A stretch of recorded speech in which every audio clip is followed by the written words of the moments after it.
Senhores vereadores, funcionários, povo presente, boa noite. Havendo número legal, em nome de Deus, declaro aberta essa sessão. Solicito ao procurador que faça a leitura da ata da reunião anterior. Ata da reunião, da sexta reunião extraordinária do 7º período legislativo da segunda sessão. Aos 29 dias do mês de agosto de 2018, na sede do edifício vereador Orestes da Luz Damião, plenário vereador Jean Diniz Moreira, no horário de 9 horas e 12 minutos, deu-se início à reunião extraordinária do 7º período legislativo da segunda sessão, com a abertura da mesma pelo presidente Kelisandro Saliba Santos. Atendendo ao que dispõe o regimento interno e lei orgânica, o presidente comunicou aos presentes que a reunião extraordinária foi convocada para a discussão e votação da resolução 3/2018, que aprova o orçamento da Câmara Municipal de Jataúba para o exercício de 2019. Após anunciar a pauta da reunião, pela ordem foram feitas as leituras dos pareceres das comissões e em seguida submetida a primeira, segunda e terceira discussões, a resolução número 3/2018, e sem manifestações foi aprovada por 6 votos favoráveis em primeira, segunda e terceira votações. Votaram a favor os seguintes vereadores: Messias Gomes Leão, Alex Martins Silva, Jurandir Santos, Elton dos Reis, Mário Teixeira Neto e Kelisandra Saliba Santos. Ausentes os vereadores Leonardo Cristiano de Abreu Ferreira, Jorge Antônio Pereira de Mello e o Wellington Pinheiro. Finalizada a reunião, o presidente agradeceu a todos pelas presenças, convocando os senhores vereadores para a próxima reunião ordinária a realizar-se no dia 3 de setembro do ano de 2018, no horário de 18 horas. Eu, Messias Gomes Leão, secretário ad hoc, lavrei a presente ata que é lida e achada conforme, será assinada por todos os presentes. Ata da 23ª reunião ordinária do 7º período legislativo da segunda sessão. Aos 3 dias do mês de setembro de 2018, na sede do edifício vereador Orestes da Luz Damião, plenário vereador Jean Diniz Moreira, no horário de 18 horas e 15 minutos, deu-se início à reunião ordinária do 7º período legislativo da segunda sessão, com a abertura da mesma pelo presidente Kelisandro Saliba Santos. Na abertura dos trabalhos, inicialmente foi feita a leitura da ata da reunião ordinária do dia 27 de agosto de 2018, a qual foi aprovada por todos. Não havendo expediente do Executivo nem do Legislativo pelo presidente, foi passado para o expediente dos vereadores, fazendo uso da palavra os seguintes: Wellington Pinheiro, o qual apresentou à mesa diretora e demais vereadores requerimento verbal solicitando a convocação do secretário municipal de Meio Ambiente para a exposição de seus trabalhos inerentes à pasta, bem como os seguintes assuntos: Plano Municipal de Saneamento Básico, Plano Municipal de Gestão Integrada de Resíduos Sólidos, andamento licitatório referente à limpeza urbana da cidade, fiscalização dos lotes vagos, na conformidade da Lei Municipal 937/2015. Vereador Elton dos Reis agradeceu ao secretário municipal de Meio Ambiente e sua equipe pelos relevantes serviços prestados. Encerrados todos os trabalhos pelo presidente, foi finalizada a reunião, agradecendo a todos pelas presenças, convocando os senhores vereadores para a próxima reunião ordinária a realizar-se no dia 10 de setembro do ano de 2018, no horário de 18 horas. Presentes todos os vereadores que compõem o plenário legislativo. Eu, Leonardo Cristiano de Abreu Ferreira, secretário da Câmara, lavrei a presente ata, que lhe deixada conforme será assinado por todos. Em discussão a ata. Não havendo manifestação e votação, quem for favorável permaneça como está, quem for contra se manifeste. Aprovado por unanimidade. Estamos no expediente executivo com leitura do projeto de lei número 20 de 2018.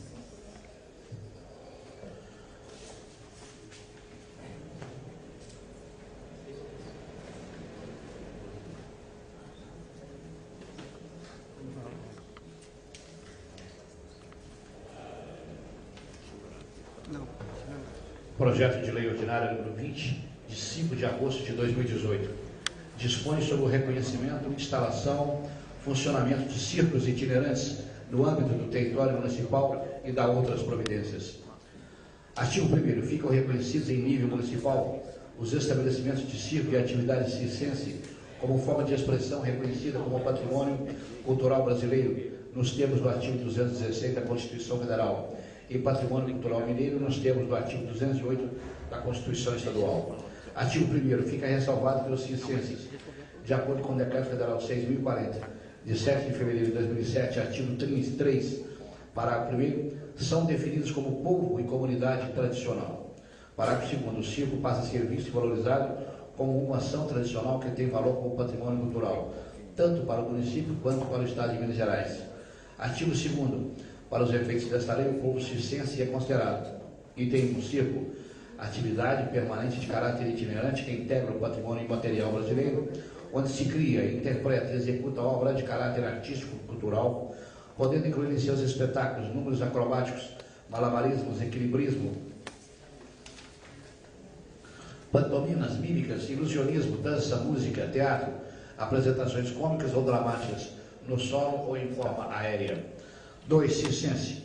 Povo e comunidade tradicional porque todas as habilidades e apuro técnico desempenhados no âmbito do circo tradicional são adquiridos em família desde tenra idade e repassados de geração em geração para efeitos de exibição ou divulgação ao público, em estrutura, equipamento e acomodações para o público montados embaixo de lona própria. 3. Circos itinerantes.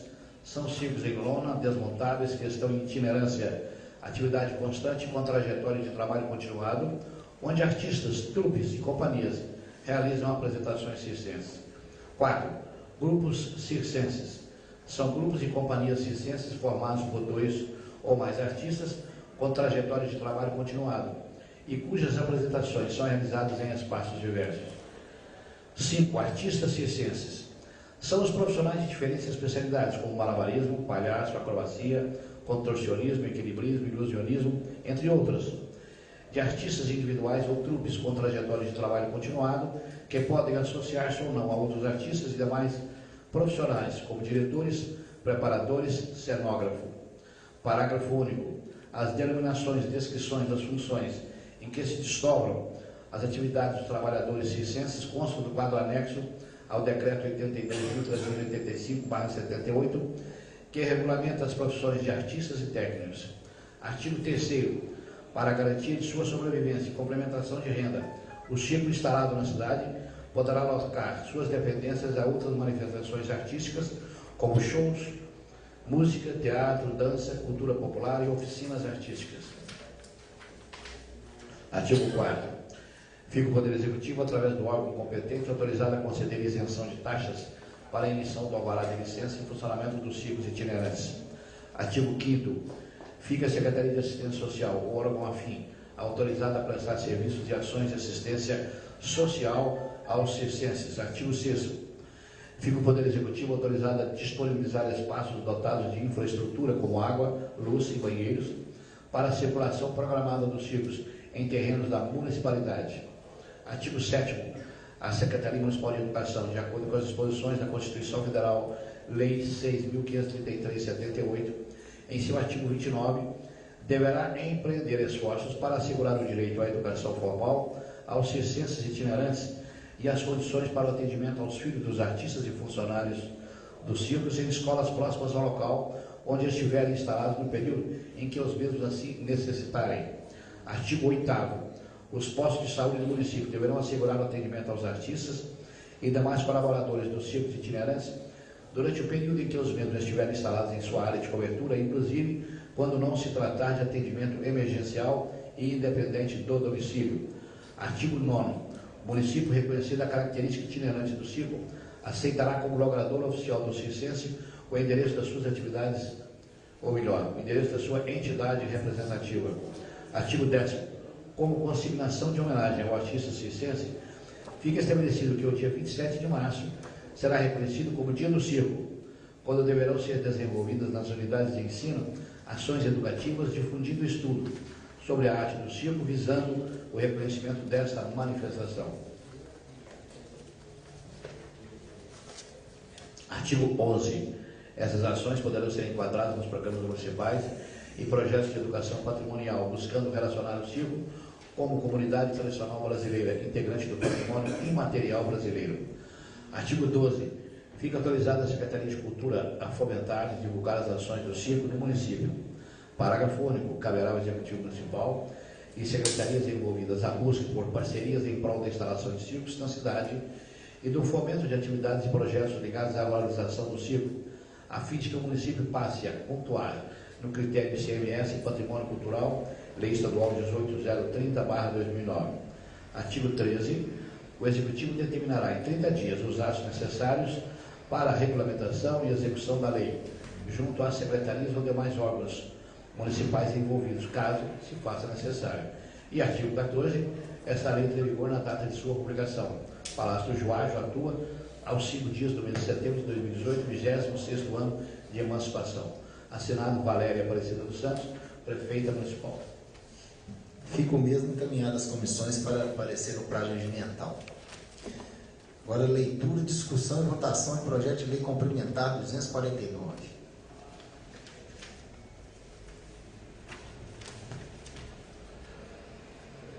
Lei Complementar 249, altera o artigo 136 da Lei Complementar 75, de 18 de setembro de 2006, e dá outras providências. Artigo 1º.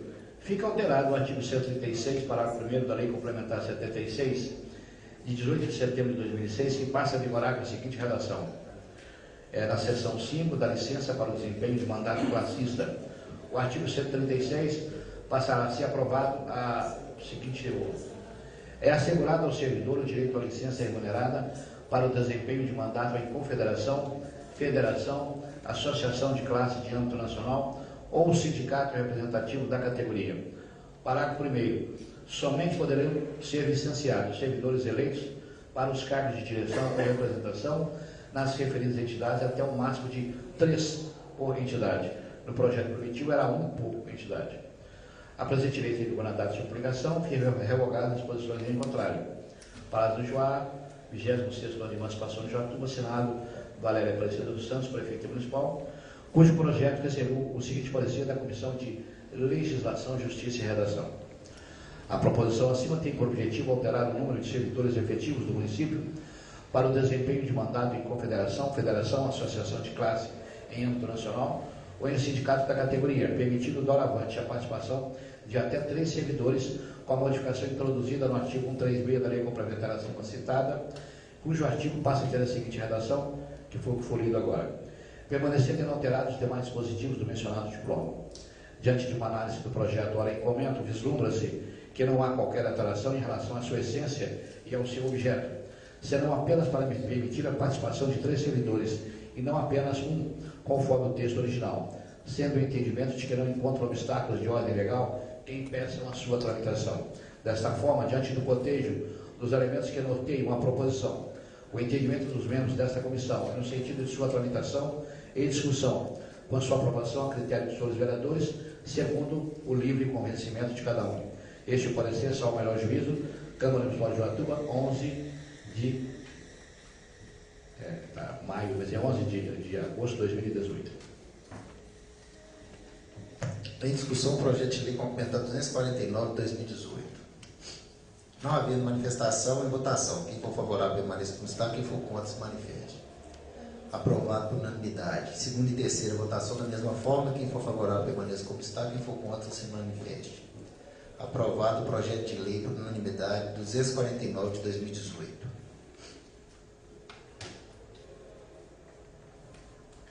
Passaremos agora para a leitura, discussão e votação de indicação número 13. Indicação 13 de maio de 2018, Leonardo Cristiano de Abreu Ferreira, vereador subscritor do presente, da forma regimental e ouvido plenário, requer seja enviada esta para a senhora prefeita municipal, solicitando a troca das lâmpadas no poliesportivo do município, uma vez que algumas delas estão queimadas e outras em péssimas condições. Sala das Sessões, 6 de setembro de 2018, assinado Leonardo Cristiano de Abreu Ferreira, vereador. Em discussão, indicação. Não havendo manifestação e votação. Quem for favorável permaneça como está, quem for contra se manifeste. Aprovado por unanimidade. Estando no expediente, senhores vereadores, se alguém quiser se manifestar. Com a palavra, vereador Elton. Boa noite a todos e a todas. Queria agradecer a todos aqui presentes nessa casa. Em especial, queria agradecer ao secretário de Esporte, Valdeci, que está aqui, e tenho tido com ele aí várias conversas, né, algumas reuniões, para a gente poder ver o que pode ser feito ali na melhoria do polo esportivo e no espaço no entorno. E ele até conseguiu, com o empresário aí, né, nós conseguimos aí conversar com o empresário Hermes, que irá ceder o elevador, né? Esse elevador, ele é mais compacto para poder adentrar o interior do polo esportivo, porque um caminhão MOOC ele não consegue entrar ali, né? Para poder trocar as lâmpadas que estão queimadas e também removê-las do lugar de origem hoje. Essas lâmpadas vão ter que ser colocadas mais abaixo para dar um impacto melhor, né? Uma iluminação melhor para quem usa aquele espaço ali. Também, conversando com o secretário de esporte aí, e esse grande empenho dele aí, ele conseguiu um bebedouro agora com uma vazão de 1.000 litros d'água, né? Que é um bebedouro industrial para poder melhor servir ali os usuários do polo esportivo. Eu acredito que por esses dias, né, secretário? Uns 15 dias, né? Esse bebedouro vai estar instalado ali no polo esportivo. E também alguns outros assuntos, né, que a gente trata, a ida da secretaria, né, de esporte, daquela área atrás ali do polo esportivo, e até mesmo pensando futuramente em algumas melhorias, né, para o polo esportivo. Então eu queria agradecer aqui a presença do secretário de esporte, né, Valdeci, e outros projetos também, né, Valdeci, que já estão encaminhados aí para melhorar a questão do esporte aqui no nosso município. Muito obrigado, secretário. Ainda está no expediente, senhores vereadores. Vereador Wellington. Senhor presidente, colegas vereadores, funcionários da casa, público presente, boa noite. Quero registrar aqui, senhor presidente, um passo importante, transporte coletivo, que é a ampliação do itinerário da linha 3969 até o centro de Betim. É uma demanda antiga, né, da comunidade, e hoje compartilha do bairro Cidade Nova 1 e acessando o centro de Betim. Hoje iniciou-se esse serviço e a gente espera que a demanda, né, possa aumentar para efetivação e continuidade do trabalho, possa cada vez melhorar. Estive conversando hoje com a empresa, né, que é responsável por esse serviço. Algumas adaptações foram necessárias ser feitas nesse início e está em processo de adaptação ainda. Então esse itinerário também pode sofrer algumas modificações devido ao quadro de horários, enfim, para atender hoje a região central de Betim, que a gente entende que é muito importante e a gente tem trabalhado para isso aqui desde o início. Então, quero registrar, né, a importância desse serviço para os usuários do transporte coletivo, principalmente dos bairros que estão às margens da rodovia 262, dizer que a gente possa divulgar também para que esse serviço seja efetivado, né, tenha demanda e possa melhorar cada vez mais. Outro registro que eu gostaria de fazer e pedir o apoio de Vossa Excelência, senhor presidente, é que nós marcássemos, agendássemos a audiência pública com a Copasa, que já está aprovada. Essa semana houve uma veiculação de um novo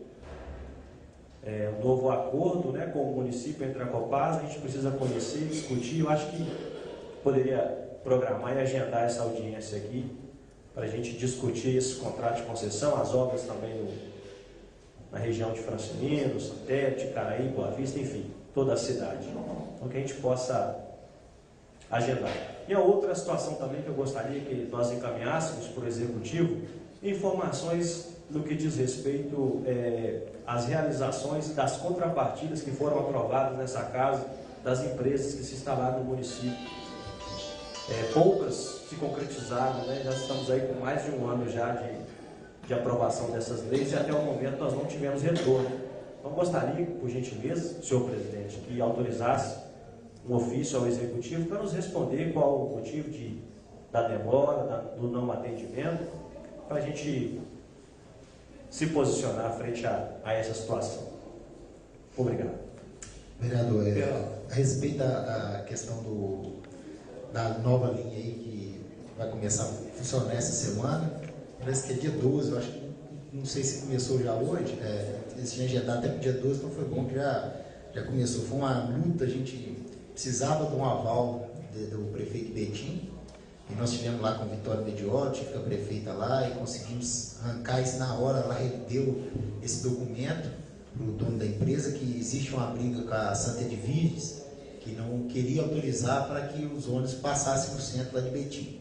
Mas a gente conseguiu essa autorização lá do Vitório Medioli, a gente vai até lá, já até agendamos a gente lá agradecê-lo, que sem essa autorização a gente não tinha conseguido isso. E eu acho que vai ser um ganho muito grande mesmo para a população da nossa cidade.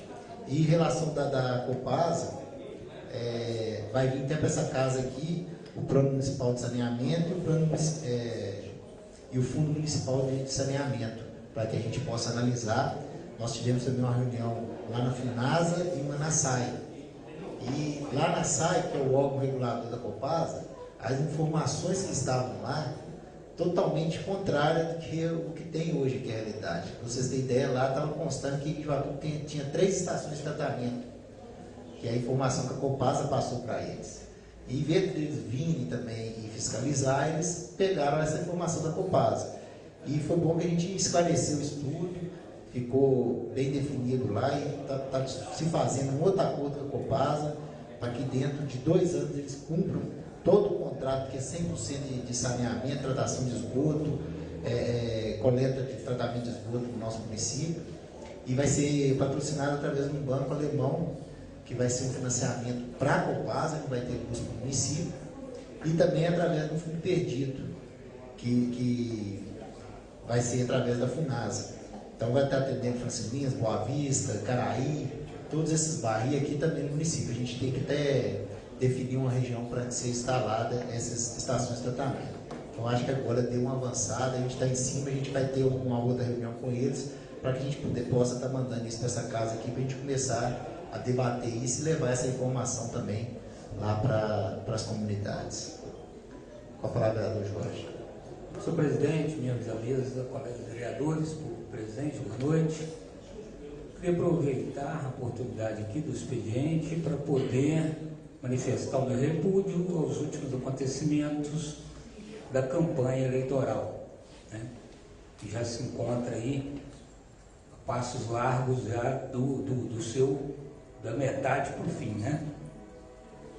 Salvo engano, dia 5 ou dia 3? Não sei, vai ser 7. Então está faltando pouco menos de um mês. Nós estamos assistindo aí um debate ainda um pouco distante do que nós queremos ver ou ouvir, que é, de fato, as propostas concretas que os candidatos têm para solucionar os diversos problemas do país. E, lamentavelmente, da parte do eleitor, né, ainda não vimos também atitudes mais compatíveis com a importância desse momento, né, da eleição para presidente da República, governador de estado, que são 2 cargos que têm muito poder de resolver muitas coisas que o povo brasileiro tanto anseia, né? A questão da violência, a questão da corrupção, a questão da economia, que ainda tem muita coisa a ser resolvida, né? Sabemos que os últimos governos deixaram um rastro horrível de problemas aí, Petrobras e outras tantas empresas públicas, que nós precisamos ver decisões firmes no sentido ou de colocá-las de fato, né, como uma empresa que dê bons resultados e menos prejuízos, e não estamos ainda, o debate político eleitoral ainda não entrou nesse estágio. Colocam propostas vagas que ainda não tem ainda o condão de fazermos acreditar que isso vai se realizar, né? Falar que vai fazer isso ou aquilo é muito fácil. Eu quero ver colocar uma proposta concreta, vamos fazer isso dessa forma. Já temos aqui um compromisso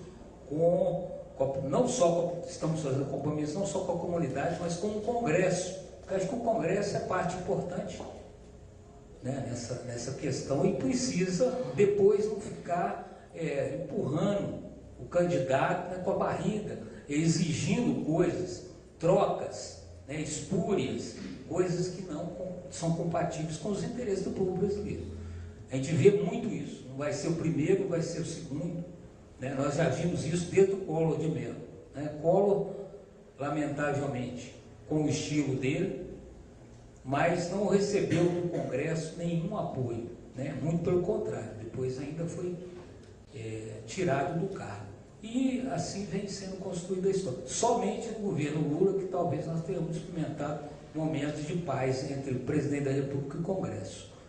Então, assim, acho que o Congresso brasileiro, se for realmente do lado do povo brasileiro, se desejar de fato melhorar a vida do povo brasileiro, principalmente do povo mais sofrido, dos pobres em geral, né, das crianças e adolescentes tão abandonados, das pessoas que estão aí precisando a todo momento do socorro do poder público, eu acho que deveriam se empenhar mais em atender aos interesses aí da população. Mas a gente sabe, lamentavelmente, que o Congresso é o Brasil de cabeça para baixo, né? A maioria dos eleitos são das bancadas de pessoas mais privilegiadas do país, né? A bancada ruralista, são só os ricos. A bancada dos bancos, dos interesses dos bancos, são só os segmentos mais ricos, né? Investem pesado. E outras tantas bancadas que estão ali. Os pobres são minoritariamente representados ali no Congresso. Então, dificilmente conseguiriam ganhar uma votação de um projeto importante que atendesse aos seus interesses de maioria.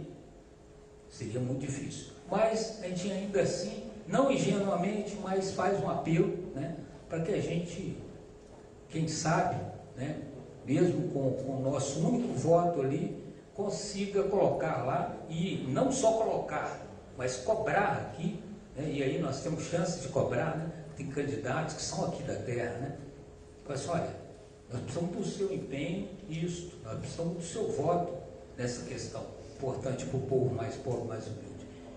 Então é isso, ficar esse registro de que nós precisamos repudiar todas as formas de violência, como essa que aconteceu na campanha, que atingiu um candidato a presidente da República.